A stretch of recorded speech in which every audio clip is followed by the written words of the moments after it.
Smis is Oileanach Buxton agus ha mi teanú cursa PGDE bunscoil an College a Hastal an na Luas. Am is muna chuig gur an dúlan is mór a hacum blian seo díach a bhí organised ha cho cútramach go bhfuil isacha dé ha teanú fatan túal agus catch of a córach a bhí agus díach go bhfuil na lesan an acu Jeshal sai sakit hula kal mi gain. Agus mi dal horskeid clues dulekken far bil se dal fine fi seo san gena keen go vil hula kal san áste kerst. Okay? Het brú bjarlum mi in training gaan in negration skole.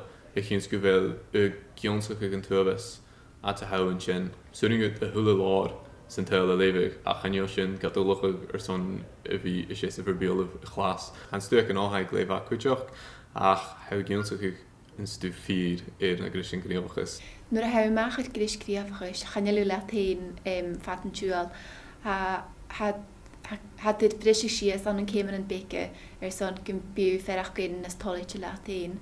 Spi tá chu stoch díach a coet an teacher.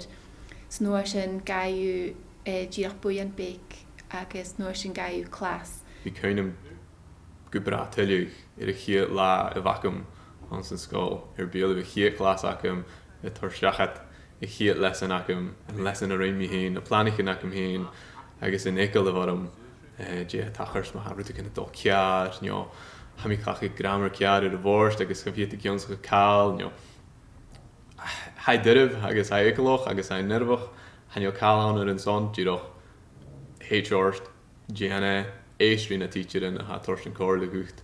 Hij den Chinnerson na kuitje gekeken. Mis me goed gereid de bejaarde haag jo een observation of aankom ik je Chris Kriefach is. Van Jekyll go moor arom.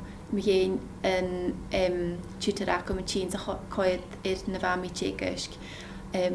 Van me verg geen chin. Hij gemaakt het nog kus ullige gemasse suring het raw live.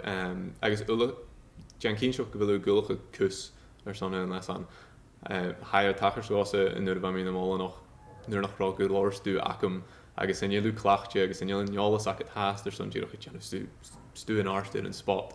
So Jan kus ullige. En adische huur me as je got fichal va jiroch va chomas va jiroch toistor smenig ik een budding o shal janu shedut ma vans van mi koiterd tussen pliane.